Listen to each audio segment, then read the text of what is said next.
সুনামগঞ্জের সীমান্তবর্তী তাহিরপুরের জাদুকাটা নদীতে চলছে অবৈধ বালু উত্তোলনের হিড়িক। প্রশাসনের নিষেধাজ্ঞা উপেক্ষা করে রাতের আধারে চলছে বালু লুটের উৎসব। এতে হুমকির মুখে পড়ছে নদীর তীর ও আশেপাশের পরিবেশ।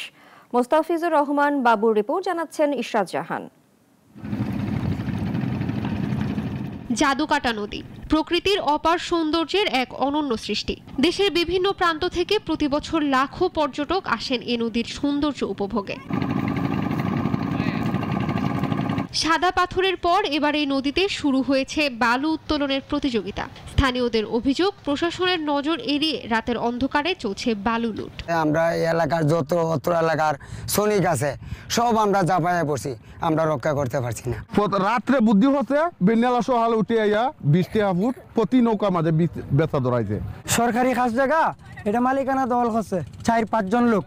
এটার মধ্যে বালু মহাল ও মাটি ব্যবস্থাপনা আইন অনুযায়ী নদী থেকে অনুমতি ছাড়া বালু উত্তোলন দণ্ডনীয় অপরাধ। তবুও প্রশাসনের চোখ ফাঁকি দিয়ে প্রতিনিয়ত নদী খনন করছে অবৈধ বালু ব্যবসায়ীরা। কিছুদিন যাবৎ এলাকা কিছু প্রতাপশালী এরা জবরদখল জায়গার মালিক দাবি করিয়া চুষণ পিছন করতেছে। এই এলাকা কোটি কোটি টাকার বালু তারা বিক্রি করতেছে। তারা যে খাজামি আছে, জাহাঙ্গীর আছে, আরো বিভিন্ন নেতাগুলো আছে, তারা তো উপরের লেভেলের লোক।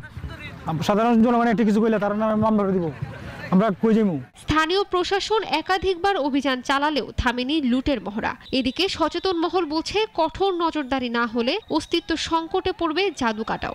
গতকালকেও 2 লক্ষ টাকা জরিমানা করা হয়েছে, একটা বাল্কহেড জব্দ করা হয়েছে।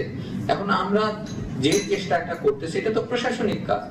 আমি তো ওই অঞ্চলের স্থানীয় জনগণেরও তো কিছু দায়িত্ব আছে। যারা এই পার্কগুলো কাটে তারা কি বিদেশ থেকে আসছে? এরা তো আমার দেশেরই মানুষ। এরা কি বুঝে না যে এই পরিবেশের ক্ষতি হচ্ছে?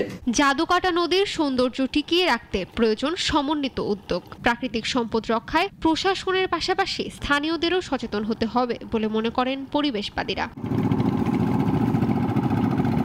ইশরাত জাহান, নাগরিক।